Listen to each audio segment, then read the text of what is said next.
మన బాడీలో ఒక ఇంపార్టెంట్ సిస్టమ్ ఒకటి ఉంది. ఆ సిస్టమ్ ఏదనంటే ఇమ్యూనిటీ.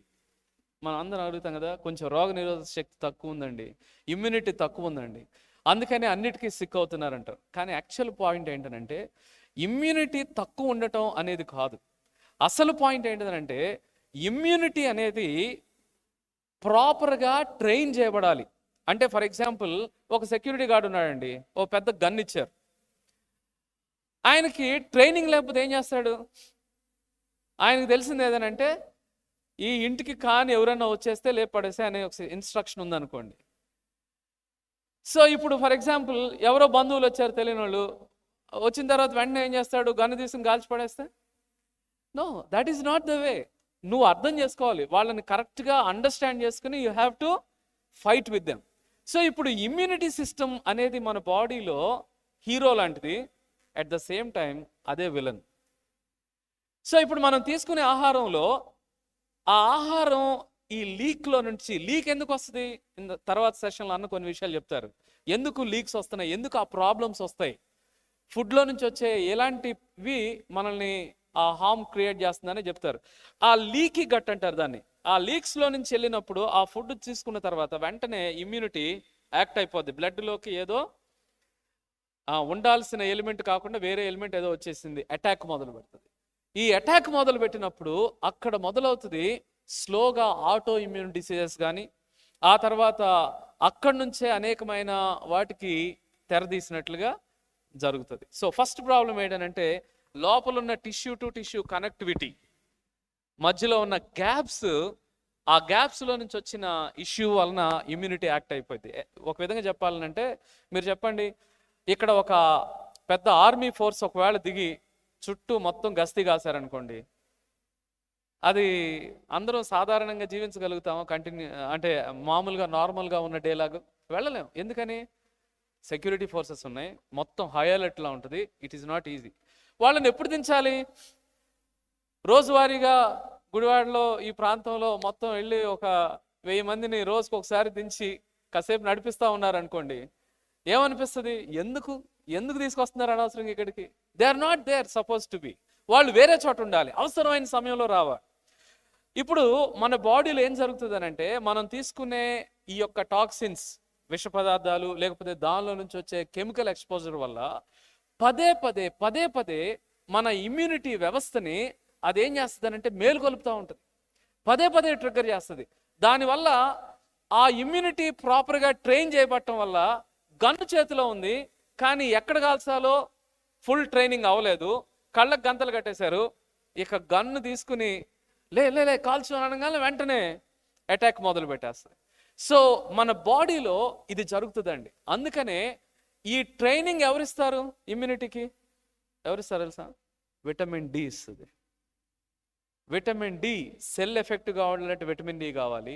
మన ఇమ్యూనిటీని కరెక్ట్ చేసి దాన్ని కంట్రోల్ చేసి ట్రైన్ చేయగలిగేది విటమిన్ డి. అందుకనే మనం ఎప్పుడు ఒకటి అర్థం చేసుకోవాలి, నాకు ఇమ్యూనిటీ తక్కువ ఉందని కాదు, నీ ఇమ్యూనిటీ సరిగ్గా పనిచేయట్లేదు అని అర్థం. అది అసలు పాయింట్.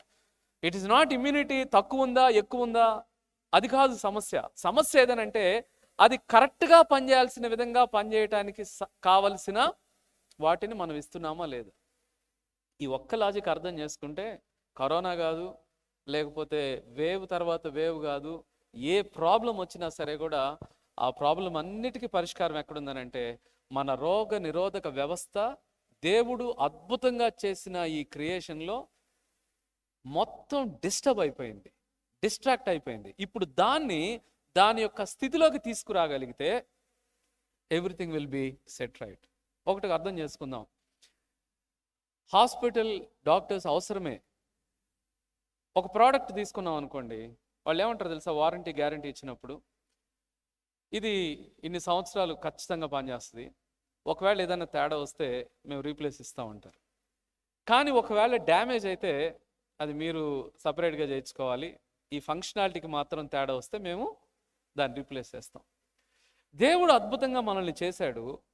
ఏదో ఒకవేళ యాక్సిడెంటో లేదా ఏదో ఎక్స్టర్నల్ డ్యామేజ్ అయితే అది ఖచ్చితంగా సెట్ చేయాలి, సర్వీస్ చేసుకోవాలి, దాన్ని కరెక్ట్ చేసుకోవాలి. కానీ లోపల ఉన్న సిస్టమ్ చాలా అద్భుతంగా దేవుడు చేశాడు.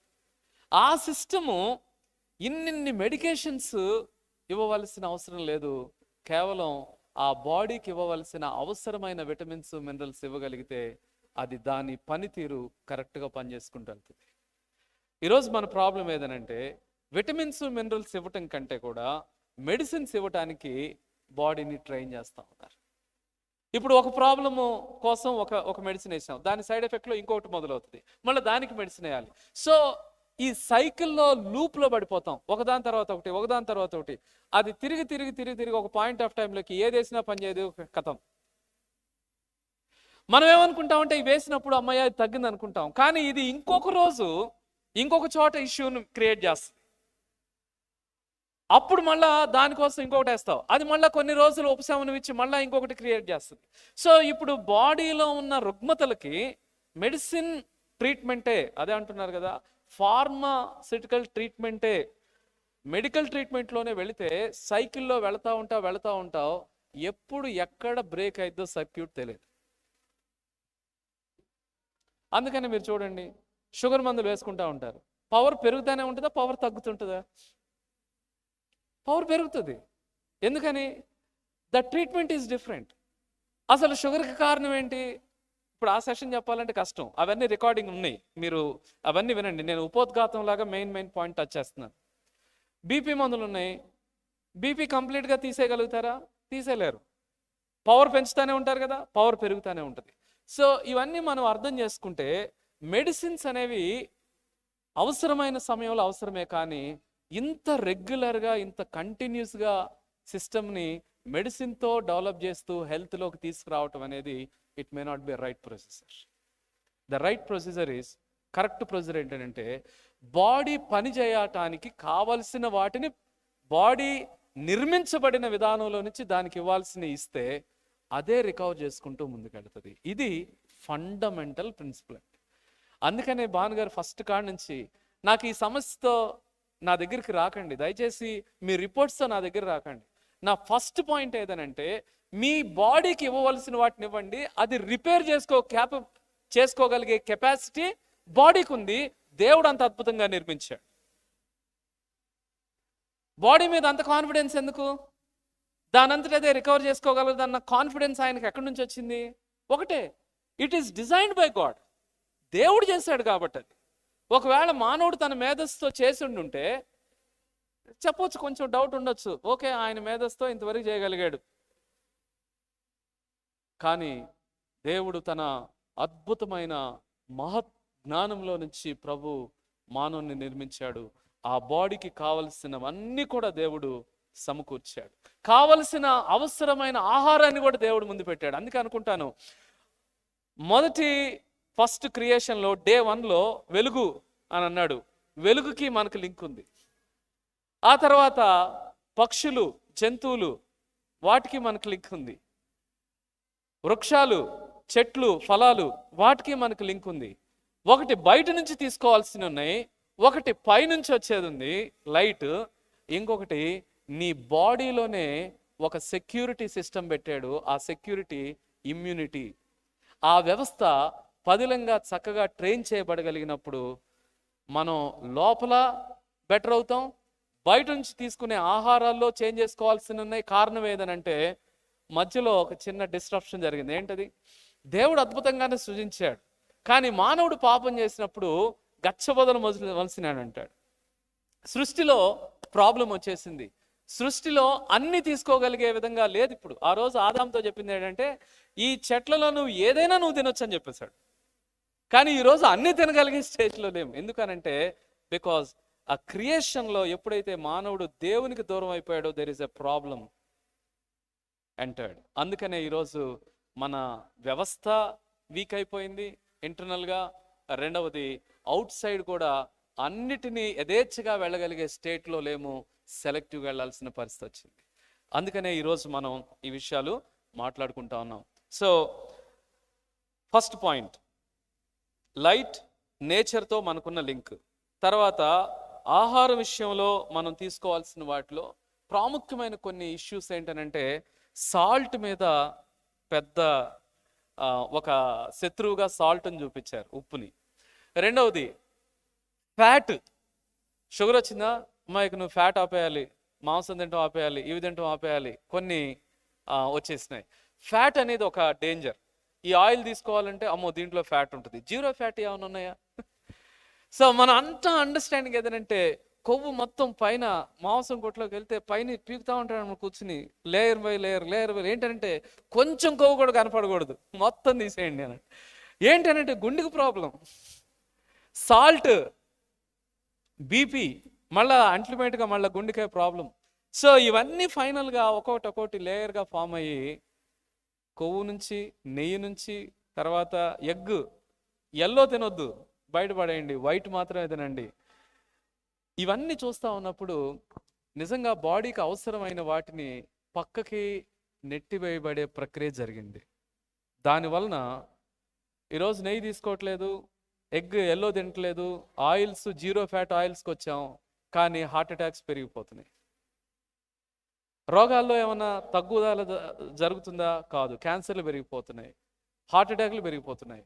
ఇప్పుడు మనం ఆలోచించాలి ఏంటనంటే నిజంగా వీటి వలన తీసేయటం వలన అడ్వాంటేజ్ జరిగిందా, డిసడ్వాంటేజ్ జరిగిందా అనేది చూసినప్పుడు భానుగారి సెషన్స్ తర్వాత అర్థమైంది ఏంటంటే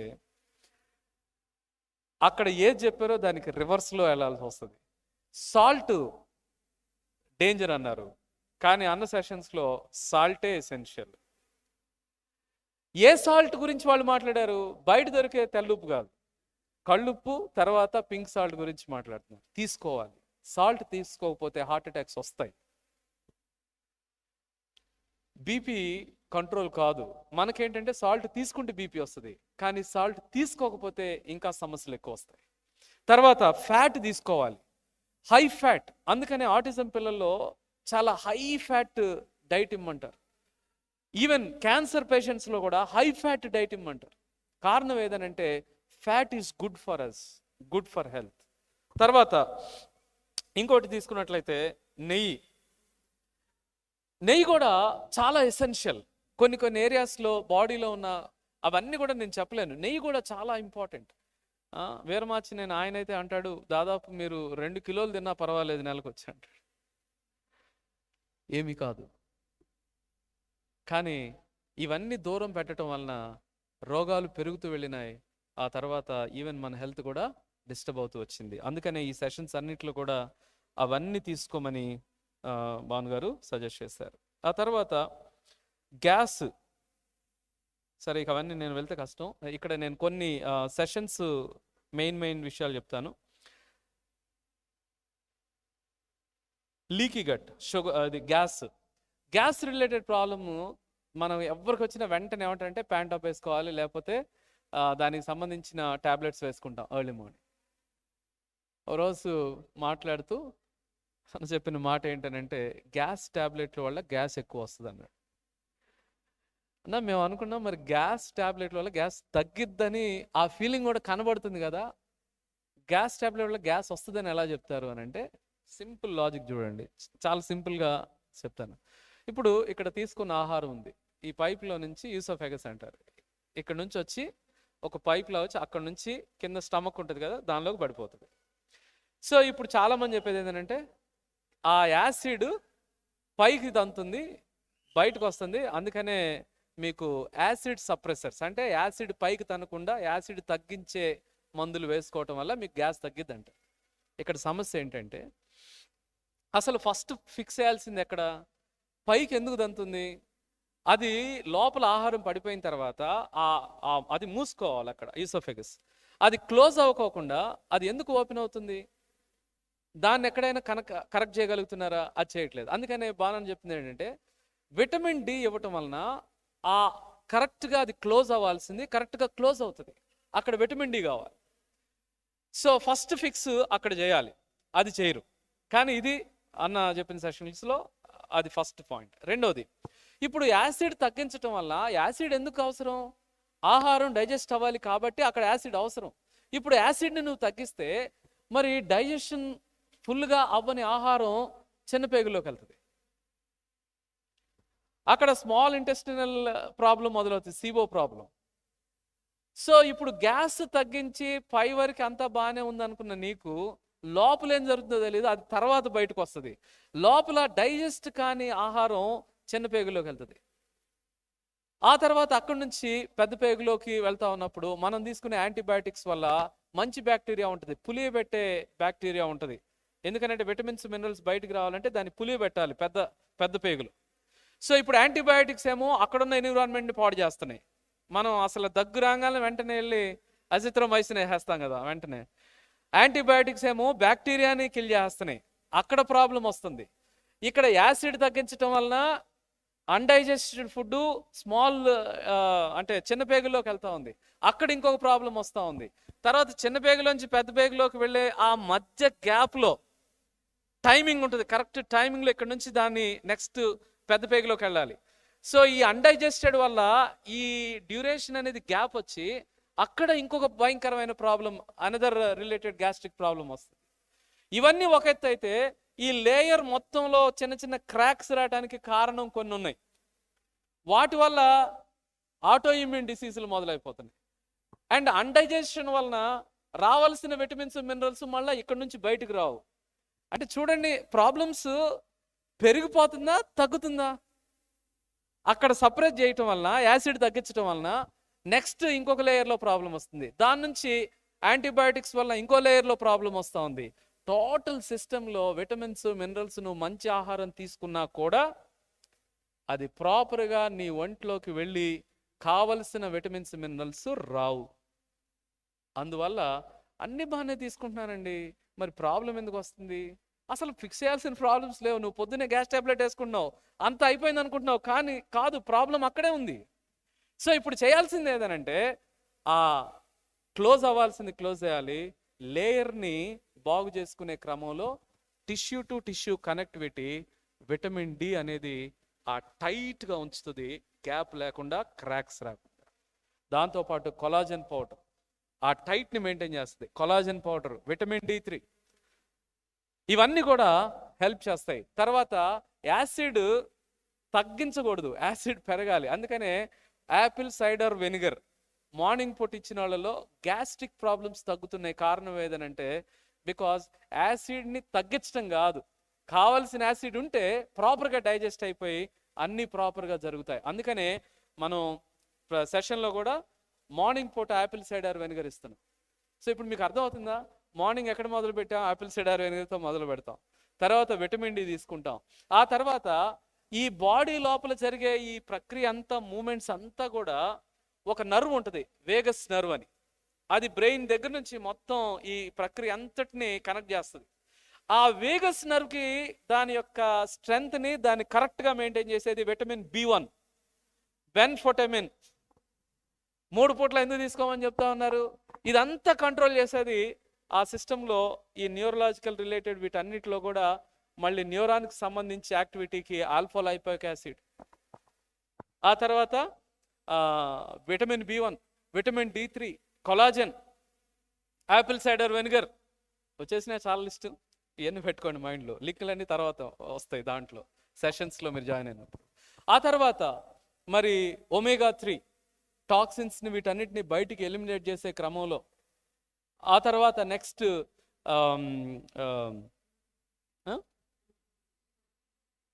విటమిన్ K2, ఇది చాలా ఇంపార్టెంట్ పాయింట్. ఇది ఒక్క పాయింట్ చెప్పి నేను ఇంకా నేను చెప్తాను. రైట్, ఇది నా ప్రాబ్లం, మొదలు పెడితే ఆగదు బండి. అంటే అన్న అంత సెషన్స్లో ఇచ్చిన ఎక్విపింగ్ అదంతా కూడా చాలా థింగ్స్ ప్రభు నేర్పించారు. సో విటమిన్ K2, ఇప్పుడు మనందరికీ ప్రాబ్లం ఏంటంటే కిడ్నీలో స్టోన్లు ఉన్నాయి, తర్వాత లేకపోతే డి ఎక్కువ తీసుకుంటే మీకు కాల్షియము అంటే అక్కడక్కడ ఫామ్ అయిపోయి ఆ తర్వాత బ్లడ్ సర్క్యులేషన్ ప్రాబ్లం వచ్చి, ఇవన్నీ కూడా చాలా కాన్సెప్ట్స్ ఉన్నాయి. సో విటమిన్ K2 ఏంటనంటే D3కి K2కి ఉన్న లింక్ చెప్తాను వినండి. D3 మన బాడీలో ఉన్న కాల్షియం అనేది బోన్ లోపలికి అబ్జార్బ్ అవటానికి D3 కావాలి. ఆ బోన్ దగ్గరికి లారీ వేసుకుని తీసుకుని వచ్చే డ్రైవర్ ఎవరనంటే K2. సారీ, రాంగా.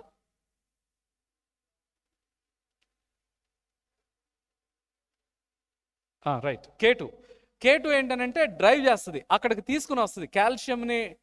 నేను అదే చెప్పానండి, అదే ట్రాన్స్పోర్ట్. అంటే ఆ మన బాడీలో ఉన్న కాల్షియం, కొన్నిసార్లు ట్యాబ్లెట్లు తీసుకుంటాం కదా, కాల్షియం తక్కువైందండి కాల్షియం ట్యాబ్లెట్లు ఇస్తున్నారు.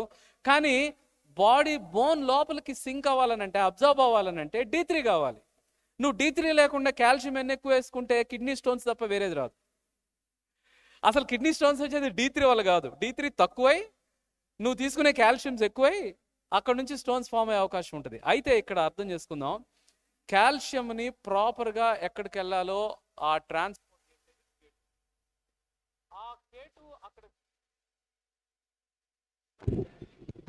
K2 అక్కడికి వచ్చిన తర్వాత అక్కడ D3 ఏం చేస్తారంటే కాల్షియంని మన బోన్స్లోకి అబ్జర్వ్ అయ్యేటట్టు చేస్తుంది. చూడండి, బీపీ వచ్చిన వాళ్ళలో ఒక సెషన్లో మీరు విన్నట్లయితే ఈ కాల్షియం అనేది ప్రాపర్గా బోన్స్ దగ్గరికి ట్రాన్స్పోర్ట్ అవ్వకపోతే అది రక్తనాళాలలో ఎక్కడైతే అది ఎక్కడ ఫామ్ అయిందో అవన్నీ గట్టిపడిపోతాయి. ఇప్పుడు ఫర్ ఎగ్జాంపుల్ వాటర్ పైప్ ఉంది, వాటర్ స్మూత్గా ఉంటే వెళ్ళిపోతుంది. కానీ దాన్ని కరెక్ట్గా టైట్ అయిపోయి ఎక్కడికక్కడ మొత్తం గట్టి పడిపోయింది అనుకోండి, ఆ స్మూత్ మూమెంట్ ఉండదు. అప్పుడు ఏమైపోతుందనంటే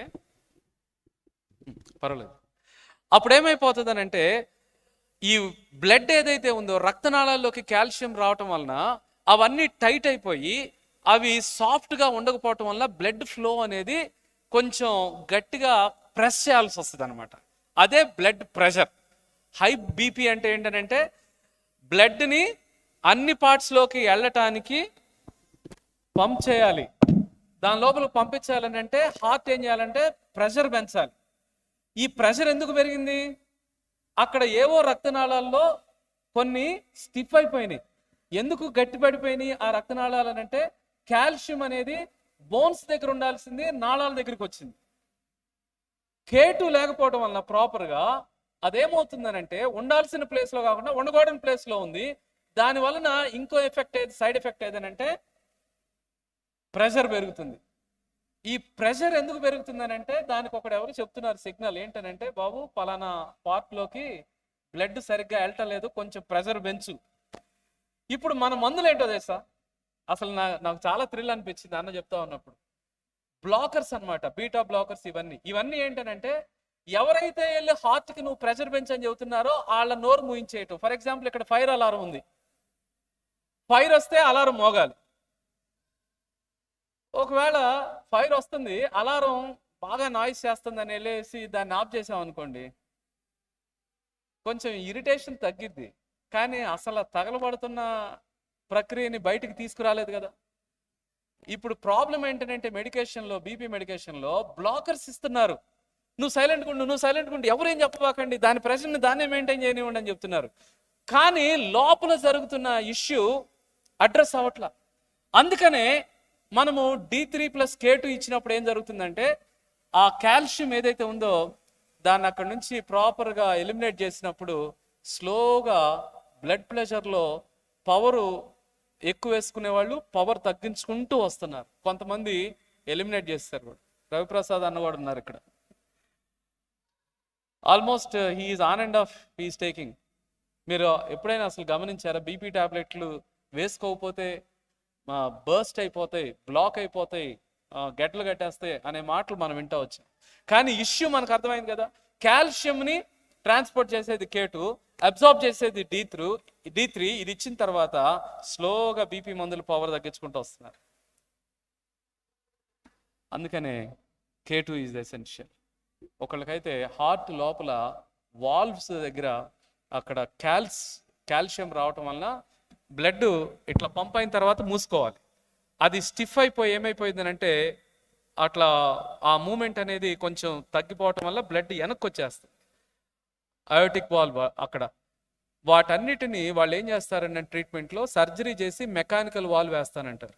కానీ అలాంటి కేసెస్లో హై డోసెస్ ఆఫ్ K2 ఇచ్చిన తర్వాత వాళ్ళలో చాలా బెటర్ రిజల్ట్స్ అనేవి చూస్తూ వచ్చాం. మా అన్నయ్య వాళ్ళ ఫ్రెండ్ అలాంటి కేసులో ఉన్నప్పుడు ఆయన స్లోగా ఇవన్నీ తీసుకోవటం వలన హీఈస్ ఇంప్రూవింగ్ అలాట్. వాళ్ళు అన్నారంటే డాక్టర్స్ ఇప్పుడు సర్జరీ అవసరం లేదండి, కొంచెం బెటర్ అవుతున్నారు మీరు అని.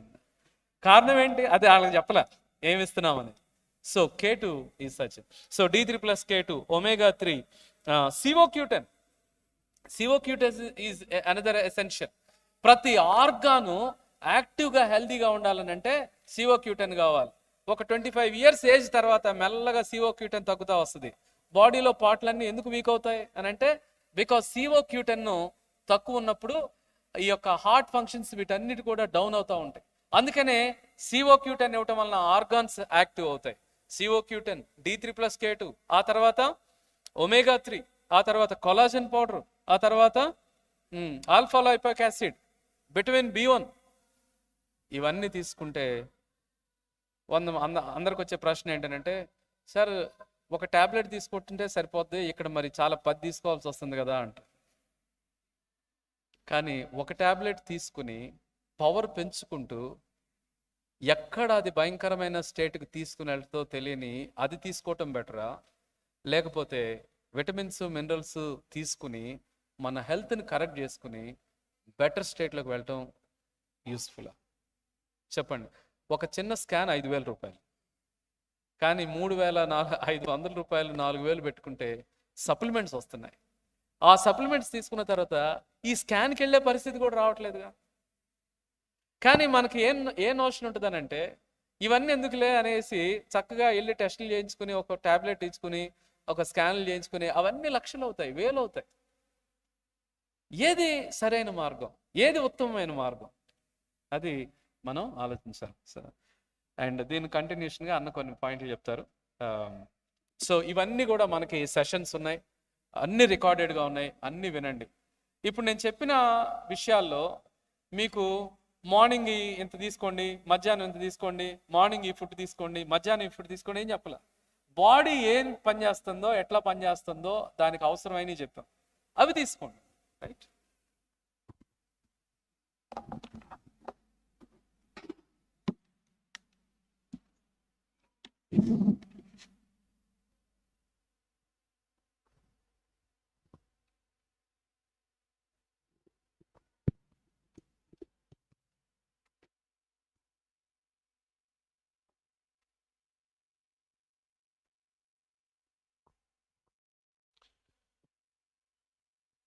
అసలు నా గొంతు బాగాలేదు కదా, ప్రకాష్ కంటిన్యూ చేస్తే బాగుండేది. మీరు అందరూ అనుకోవచ్చు ప్రకాష్కి ఇన్ని సంగతులు ఎక్కడి నుంచి తెలిసినాయి అని చెప్పి. That is so wonderful. ప్రతిసారి ఈ హెల్త్ సెషన్స్ చేసినప్పుడల్లా, హెల్త్ సెషన్ చేయడానికి 1 గంట ముందు చేసిన తర్వాత 2-3 గంటల తర్వాత నా ఫోన్ ఎప్పుడు బిజీగానే ఉంటుంది, ప్రకాష్తోనే మాట్లాడుతూ ఉంటాను. అప్పుడు ప్రతిదీ అన్న ఇదేంటి, అన్న అదేంటి అని చెప్పి ఒక్కొక్కటి ఆ వీడియోస్ అన్నీ విని దాంట్లో నుంచి నేర్చుకున్న విషయాలు ఎంత స్పష్టంగా, ఎంత క్లియర్గా మీతో చెప్పాడో మీరు చూశారు ఇప్పుడు. అందుకని చెప్పే జూమ్ సెషన్స్లో జాయిన్ అయిన వాళ్ళందరినీ ముందు డైరెక్ట్ చేసేది, మీ సెషన్స్ వినండి. ఆ సెషన్స్లో చెప్పబడ్డ విషయాలు మీకు ఎక్కడా ఎవ్వరూ చెప్పరు. That knowledge is hidden. ఆ యొక్క జ్ఞానం మరుగుపరచబడింది. మీకు ఇప్పటి వరకు ఇంత స్పష్టంగా విటమిన్స్ ఎలా పనిచేస్తాయో, లేకపోతే మినరల్స్ ఎలా పనిచేస్తాయి అనేది, అంటే ఎలా అది హౌ ఇట్ ఈస్ రెలవెంట్, మీ యొక్క ఆరోగ్య విషయాలకి దానికి సంబంధం ఏంటి అనే విషయాల్ని చాలా స్పష్టంగా మీరు విన్నారు.